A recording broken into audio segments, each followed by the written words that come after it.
Fakt tjetër është që Jezusi u varros, jo në tokë, në një varr të gërmuar në shkëmb. Të katër ungjit e dëshmojnë këtë gjë, madje jepen edhe dëshmitarët. Marku na tregon që Jozefi nga Arimatea, një këshilltar i respektuar, i cili priste mbretërinë e Perëndis, hyri me guxim te Pilati dhe kërkoi trupin e Jezusit.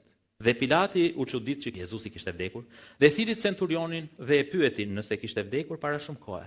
Dhe si mori vesh nga centurioni, ja dhuroi trupin Jozefit. Ky mbasi bleu një çarçaf liri dhe e zbriti, e mbështolli në çarçaf liri dhe e vuri në një varr që ishte hapur në shkëmb. Pastaj rrokullisi një gur para hyrjes së varrit. Dhe Maria Magdalena dhe Maria nëna e Joses e vërenin ku e vunë. Dhe ungjit e tjerë tregojnë që gratë ishin dëshmitare, sepse e ndoqën trupin e Zotit derisa u vu në varr.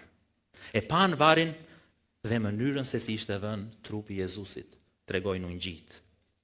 Mateu na jep edhe një fakt tjetër. Kryepriftërinë dhe farisejt, pasi Jezusi ishte vendosur në varr, u mblodhën te Pilati dhe duke thënë: Zot, na ra ndërmend se ai mashtruesi sa ishte gjallë, tha, pas 3 ditësh do të ringjallem.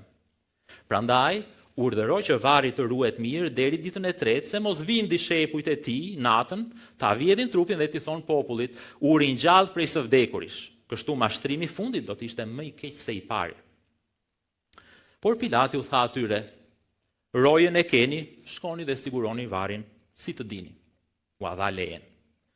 Dhe ata shkuan dhe mbasi e vulosën gurin, e siguruan varrin me rojë.